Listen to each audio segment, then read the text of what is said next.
नमस्कार साथियों। आज हम बड़ा ही महत्वपूर्ण टॉपिक लेकर आए हैं, जो चाहे किसी भी क्लास का हो या किसी भी कम्पिटिटिव एग्जाम का हो, उसमें हमारा टॉपिक आज का रहने वाला है संधि व्यवस्था। तो संधि किसे कहते हैं, आज हम ये एमसीक्यू क्वेश्चन नहीं लेकर आए हैं, बल्कि इसकी डिटेल में आज इसका पूर्ण रूप से विस्तार से हम जानकारी लेंगे संधि में। और संधि में हमारी जो आज है हमारी रहने वाली है चर्चा का विषय सवर संधि। तो चलिए शुरुआत करते हैं। संधि क्या होती है? संधि का सामान्य अर्थ है मिलना या जुड़ना, लेकिन भाषा के अध्ययन में वर्णों के परिवर्तित मेल को संधि कहते हैं। अर्थात दो वर्णों के पास पास आने से उनमें जो विकार या परिवर्तन होता है उसको संधि कहते हैं।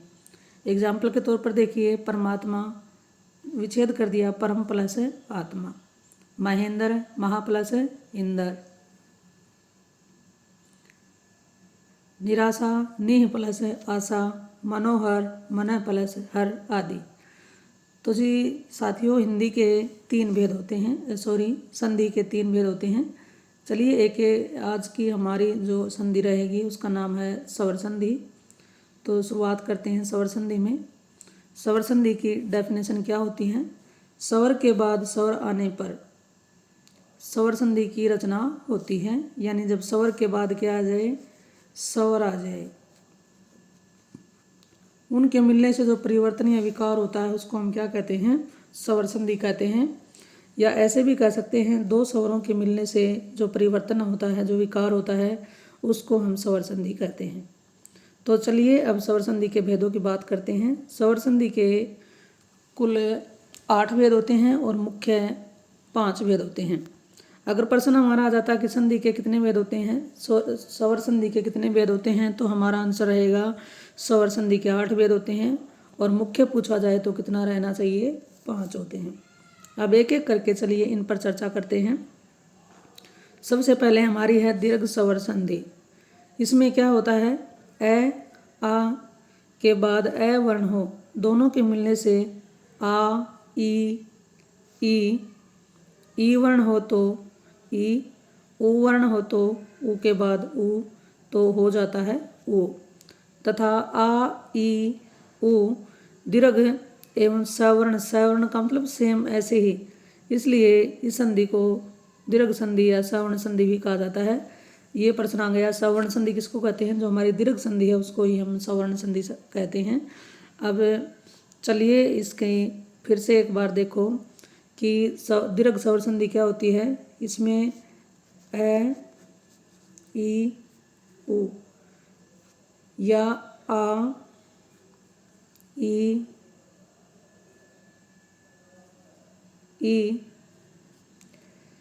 इसमें ये बताया जाना है कि जब ए आ ई हर्षो या दीर्घ ए आ ई के बाद हर्षो या दीर्घ आ जाते हैं तो दोनों के मिलने से क्या हो जाता है? ये अपने दीर्घ रूप में बदल जाते हैं। अब देखिए मैं आपको बताने का प्रयास करती हूँ।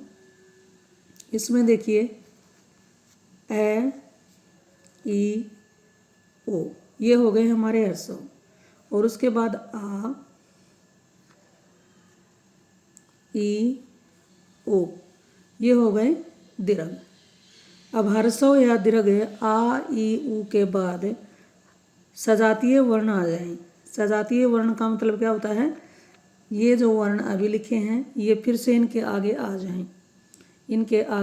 जाएं, तो इनको मिलने से जो परिवर्तन होगा, परिवर्तन होकर के ये अपने किस रूप में बदल जाएंगे?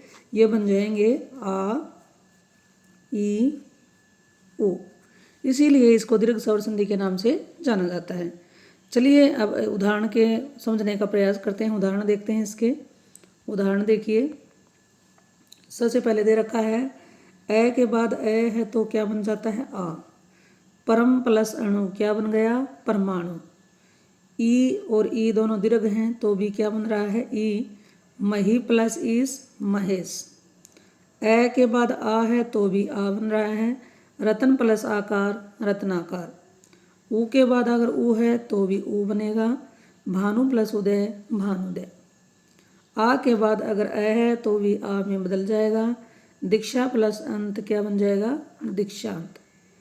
आगे चलिए, ऊ के बाद अगर ऊ है तो भी किस में बदल रहा है, ऊ में। अब देखिए शब्द हमारा है वधू प्लस उत्सव, क्या बन रहा है, वधोत्सव। आ के बाद अगर आ है तो भी आ में बदल रहा है। कारा प्लस आवास क्या बन जाएगा, कारावास। ऊ के बाद अगर ऊ है तो भी बदल रहा है ऊ में। सिंधु प्लस उर्मी क्या बनेगा, सिंधु उर्मी। तो इसके बाद ये ए के रूप हमारे 4 हो गए। इसी प्रकार हमारे ई के रूप हैं। ई के बाद अगर ई है तो क्या बन रहा है, ई। कवि प्लस इंदर क्या बन गया, कविंदर। ऊ के बाद अगर ऊ है तो भी किस में बदलेगा, ऊ में। वधु प्लस उर्मी क्या बन गया, वधुर्मी। ई के बाद अगर ई है तो भी बदल रहा है ई में। गिरी प्लस ईस क्या बनेगा, गिरीश। चलिए आगे देख लेते हैं। मैं आशा करती हूँ एक संधि आपको समझ में आ गई होगी। उस संधि में हमने क्या जाना है, दीर्घ संधि होती है, उसमें ए आ ई या आ ई ऊ, ये हर्षों या दीर्घ, इनके बाद ये सजातीय वर्ण आ जाएं, यानी यही वर्ण दोबारा से आ जाएं, तो इनके मिलने से जो परिवर्तन होता है तो उससे आ ई ऊ बन जाता है। इसे ही हम दीर्घ संधि के नाम से जानते हैं। अब देखिए गुण संधि की बात करते हैं। गुण संधि में क्या होगा, ए आ के बाद क्या आ जाता है, ई वर्ण आ जाता है, या ई दोनों में से कोई आ जाए तो क्या बन जाता है, ए। और ऊ के बाद अगर कोई भी वर्ण आ जाता है तो क्या बन जाता है, ओ। इसे हम किस नाम से जानते हैं, गुण संधि के नाम से जानते हैं। उदाहरण देखकर समझने का प्रयास करें। ए के बाद अगर ई है तो क्या बनना है, ए। शब्द है नर प्लस इंदर क्या बन गया, नरेंद्र। आ के बाद अगर ऊ आया है तो क्या बनेगा, ओ। महा प्लस उदय, महोदय। ए के बाद ई है तो भी क्या बन रहा है, ए। गण प्लस ईस, गणेश। आगे चलिए, अगला है ए के बाद अगर ऊ आ गया तो बन रहा है ओ। तो शब्द हमारा है सागर उर्मी, सागरो उर्मी। उर्मी क्या होती है, लहर, तरंग। आ के बाद ई है तो भी बनेगा ए। महा प्लस इंदर, महेंद्र। आ के बाद अगर ऊ आ जाता है तो भी बन रहा है ओ। महा प्लस उर्मी, महोर्मी। आ के बाद ई है तो ए बनेगा। रमा प्लस ईस, रमेश। ए के बाद री है तो क्या बन रहा है, अर बनेगा। देव प्लस ऋषि, देव ऋषि। तो मैं आशा करती हूँ ये भी आपको समझ में आ गई होगी। इस संधि में, गुण संधि में हमने क्या पढ़ा है। गुण संधि में क्या होगा, ए आ के बाद क्या आ जाए, ई आए या ई आए या ऊ, यानी कि छोटा ऊ या बड़ा ऊ, जिसको हर्षो या दीर्घ बोलते हैं, और री आ जाता है। ए आ के बाद ई ऊ और री आ जाता है तो ई का क्या बन जाता है, तो ई अगर ए आ के बाद ई आ जाता है तो क्या बनेगा, ए बन जाता है। और ए आ के बाद अगर ऊ आ जाता है तो क्या बनता है, ओ बन जाएगा। अगर ए आ के बाद री आता है तो क्या बनता है, अर बनता है। चलिए आपको ये क्लियर हो गई होगी। अगली संधि देखते हैं, वृद्धि संधि। वृद्धि संधि में देखिए क्या है, ए आ के बाद ए ऐ आ जाए, यानी कि ए आ के बाद क्या आ गया, ए या ऐ, तो क्या बनेगा, ऐ बनेगा। और ए आ के बाद अगर ओ औ आ जाए, ओ औ आ जाए तो क्या बन जाएगा, औ बन जाएगा। और ए आ के बाद अगर री आ जाए तो क्या बनेगा, आर बन जाएगा। तो जिस संधि में हमने क्या पढ़ना है, ए आ के बाद अगर ए ऐ है तो क्या बन जाते, दोनों मिलकर के ऐ बना देते हैं।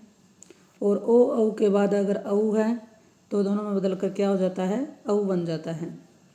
उदाहरण देखें, ए के बाद ए आया तो ऐ बन गया। शब्द है 1 + 1 क्या बना दिया, 1 1। ए के बाद औ आ गया तो औ बनेगा। जल प्लस ओग, जलोग। आगे देखिए, आ के बाद अगर ए है तो आई बन जाएगा, सदा प्लस ए ओ क्या बनेगा, सदैव। आ के बाद ओ आ गया तो भी औ बनेगा, महा प्लस ओग महोग। ऐ के बाद आई आया तो भी आई होगा, मत प्लस ऐक्य क्या बनेगा, मत ऐक्य। चलिए आगे देखते हैं। ऐ के बाद अगर औ है तो क्या बनेगा, औ। ऐ के बाद अगर औ है तो क्या बन रहा है, औ शब्द है वन प्लस औषध, वन प्लस औषध क्या बनेगा, वन औषध। ऐ के बाद आ के बाद आई है तो भी आई, महा प्लस ऐश्वर्य महेश्वर्य। आ के बाद औ आ गया तो भी औ बनेगा, महा प्लस औषध महोषध। तो ये आपको 3 संधि समझ में आ गई होंगी। चलिए अगली संधि करते हैं, इसमें थोड़ा सा परिवर्तन रहेगा। अब देखिए इसका ई वर्ण यानी कि छोटी ई चाहे बड़ी हर्षो या दीर्घ के बाद ई वर्ण के अतिरिक्त कोई अन्य स्वर आ जाता है, यानी ई को ई के बाद कोई भिन्न स्वर आ जाता है तो ई के स्थान पर यह बन जाता है, और ऊ के बाद कोई भिन्न स्वर आ जाता है तो ऊ के बाद क्या बनेगा, वह बन जाता है, और री के बाद कोई भिन्न स्वर आ जाता है तो री का क्या बन जाता है, र। इसे हम यण संधि कहते हैं। ई वर्ण ऊ वर्ण और री को क्रमशः य व र हो जाने पर स्वर उसके साथ मिल जाता है। तो जी हमने इसमें क्या जाना है, इसमें ये जाना है ई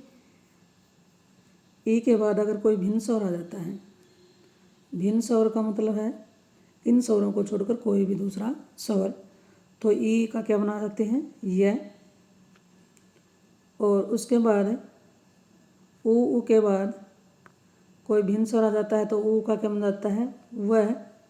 और री के बाद कोई भिन्न स्वर आ जाता है तो री का बन जाता है, र। अब चलिए उदाहरण समझने का प्रयास करते हैं। प्रति प्लस उत्तर, देखिए यहाँ पर ई है और यहाँ पर ओ आ गया तो क्या बन गया, प्रति उत्तर। नी प्लस ऊन न्यून, यदि प्लस अपि यद्यपि, प्रति प्लस एक प्रत्येक, इति प्लस आदि इत्यादि, सु प्लस आगत स्वागत, सु प्लस आगत स्वागत। तो अगली संधि देखिए, हमारी 4 संधि हम कर चुके हैं। अगली हमारी संधि है अयादी संधि। अयादी में क्या होता है, ए ऐ ओ के बाद यदि कोई भिन्न स्वर हो तो ए का बन जाता है ऐ का बनेगा आए, ओ का बनेगा औ, और औ का बन जाता है आओ। तो इसे अयादी संधि कहते हैं। अब उदाहरण देखिए, नयन ने प्लस अन। अगला देखिए, नई प्लसक नायक, पौ प्लसन पवन, पौ प्लसन पावन। तो ये 5 संधियाँ हमने जो हमारी हिंदी में होती हैं कर ली हैं। अब ये हमारी 5 संधियाँ संस्कृत से आई हैं, लेकिन कुछ संधि जो अपनी हिंदी की संधियाँ हैं उनको हम और करने की कोशिश करते हैं, जो बड़ी ही इम्पोर्टेंट है, इनमें से क्वेश्चन आ जाते हैं। तो अगली जो संधि हमारी रहने वाली 6 नंबर पर पररूप संधि। पररूप संधि में क्या होता है, हिंदी शब्दों में कहीं कहीं ए आ के बाद ए ओ हो आ जाने पर ए या आ बाद वाले ए ओ में मिला दिए जाते हैं और मिलकर ये क्या हो जाते हैं, ए ओ। इसमें क्या बताया, अगर ए आ के बाद क्या आ गया, ए आ गया या ओ आ गया तो ये दोनों इसमें मिला करके क्या हो जाते हैं, ए और ओ। इसे ही हम क्या कहते हैं, पररूप संधि। उदाहरण देखिए, उदाहरण हमारा है ए के बाद अगर ए है तो क्या बन रहा है, ए के बाद ए है तो क्या बनेगा, ए। इसमें देखिए क्या बना, सांप प्लस एरा क्या बनेगा, सपेरा। अब देखिए ये इसमें ए मिला हुआ है लेकिन ये लुप्त होकर के क्या बन रहा है, सिर्फ ए दिख रहा है हमें। आ के बाद ए है तो भी ए, मामा प्लस एरा ममेरा। इसी प्रकार कुछ शब्द और भी हैं, लुटेरा है, फुफेरा है। चलिए अगला कर लेते हैं, वर्णागम संधि। अगली संधि का नाम है वर्णागम संधि। कुछ शब्दों में समास होते समय प्रथम पद के अंतिम वर्ण में स्थित ए का क्या हो जाता है, अ हो जाता है। कुछ शब्दों में समास होते समय प्रथम पद के अंतिम वर्ण में स्थित ए का क्या हो जाता है, अ। देखिए कैसे होगा, फट प्लस फट फटाफट। प्रथम पद का अंतिम वर्ण ये है और देखिए यहाँ पर क्या हो गया, ए था और यहाँ पर हो गया आ। विश्व प्लस मित्र विश्वामित्र।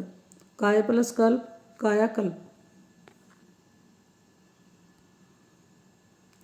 दीन प्लस नाथ दीनानाथ। चलिए इसकी जो हमारी स्वर संधि है उसका अंतिम हिस्सा अंतिम भाग है लघु भाव संधि। तो जी लघु भाव जैसे कि नाम से ही पता चल रहा है, प्रत्यय जोड़ते हैं समस्त पद बनाते समय ए को आ को क्या कर देते हैं, आ को कर देना है आ को ए, ई को ऊ और ई को ए को ई, ओ को ऊ आदि में बदला जाता है। अब देखिए इसमें क्या बताया गया है, इसमें बताया गया है कि लघु भाव संधि में क्या होगा। लघु भाव संधि में हमारा रहने वाला है, इसमें आ का बना देते हैं ए, आ का लघु रूप ए होता है, ई का क्या बना देते हैं ई, ऊ का क्या बना देते हैं ऊ और ए का क्या बन जाएगा ई और ओ का क्या बन जाएगा, ओ का बन जाएगा ऊ। तो देखिए यहाँ पर जो भी हमारे दीर्घ वर्ण हैं उनके लघु बन रहे हैं, इसलिए इनको क्या कहते हैं, इस संधि का नाम रख दिया है लघु भाव संधि। अब कैसे बनते हैं उदाहरण के द्वारा देखने का प्रयास करें। उदाहरण हमारे इसमें है आ को ए, काठ प्लस पुतली क्या बन गया कठपुतली। यहाँ पर का था और यहाँ पर क्या बन गया कै बन गया, आ की जगह क्या हो गया ए। ई को क्या करना है ई, भीख प्लस आरी, यहाँ पर मात्रा बड़ी की थी यहाँ पर क्या हो गई छोटी की। ऊ को करना है ऊ, दूध प्लस मुहा, दूध बड़े की मात्रा थी यहाँ पर छोटे की हो गई है दूध मुहा। ए को करना है ई, खेल प्लस आड़ी खिलाड़ी, ए की मात्रा थी यहाँ पर किसकी हो गई है ई की हो गई है। ओ को क्या करना है ऊ, दो प्लस गुना क्या हो गया दुगुना, ओ की जगह यहाँ पर क्या आ रहा है ऊ आ रहा है। तो इस तरह से दोस्तों आज हमने चर्चा कर ली है कि स्वर संधि हमारी होती है उसके कौन कौन से भाग होते हैं और उनके क्या क्या नियम हैं और नियमों के साथ कुछ उदाहरणों पर भी हमने चर्चा की है।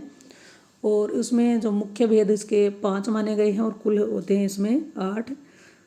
मुख्य भेद कौन कौन से जाने हमने जाना दीर्घ संधि, वृद्धि संधि, गुण संधि, यण संधि, अयादि संधि, प्रारूप संधि, लघु भाव संधि, ये सब हमने जाना है। तो जी साथियों ये ज़रूर बताना ये जानकारी आपको कैसी लगी। अगर यह जानकारी आपको अच्छी लगे तो इसे ज़्यादा से ज़्यादा वीडियो को शेयर करें, लाइक करें।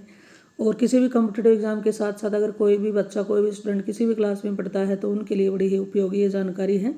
तो इसे जितना हो सके उतना शेयर करें और लाइक करें। चैनल पर आप पहली बार देख रहे हैं तो इसे सब्सक्राइब कर लें। फिर मिलते हैं एक और नई वीडियो के साथ। थैंक्स।